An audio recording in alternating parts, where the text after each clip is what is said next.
I bryghuset, vi står i her, den første del af brygprocessen, det er jo nok den, som emmer allermest af bryggeri, de her flotte kobberkedler.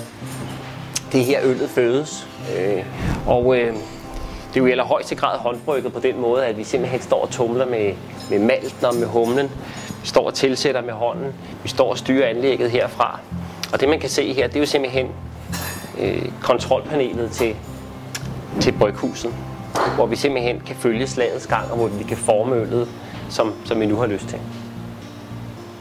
Altså, som alt iværksætteri, så starter man med et udgangspunkt, og så ellers, når tingene tager fat, så udvikler der sig i forskellige retninger. Og herude var det oplagt for os at tage fat i omgivelserne. Vi ligger jo lige ud til Hareskoven.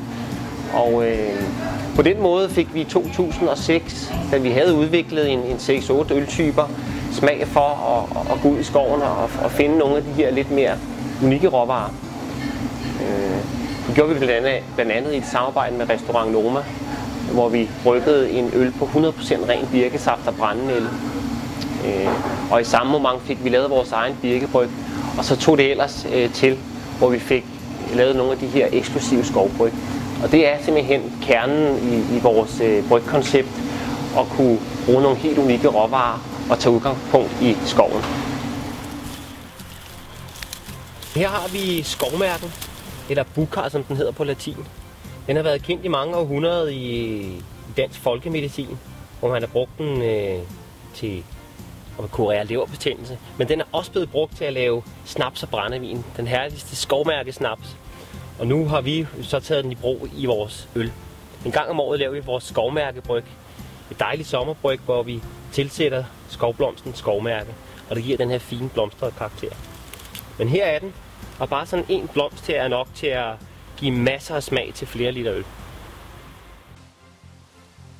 Jamen her har vi en af øllets 4 faste råvarer.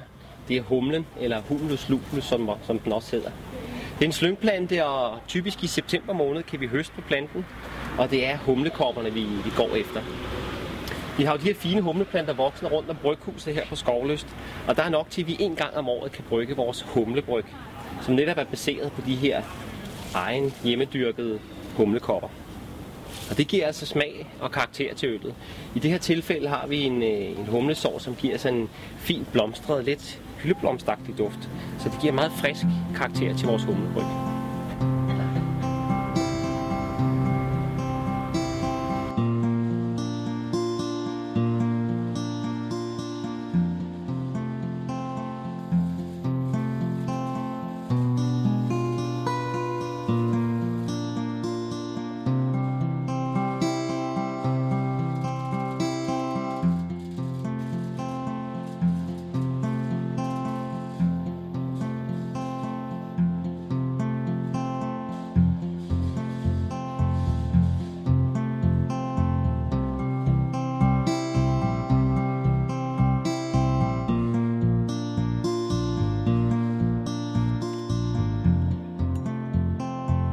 Jamen det er troldmandens værksted, vi har her, det bryggeri, vi har her. Det er her, at tankerne fødes, de nye øltyper kommer til verden.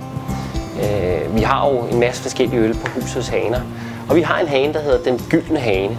Det er simpelthen den eksperimenterende hane. Det her er på fuldstændig frit slag til at lancere nye øltyper. Og det sidste eksempel er en lækker gylden kastanjebryg med kastanjemel. Og så må vi se, hvordan det går med den. Men som sagt, troldmandens værksted, det er her, at alle idéer har ret, og det er her, at vi simpelthen kan forme de nye øltyper.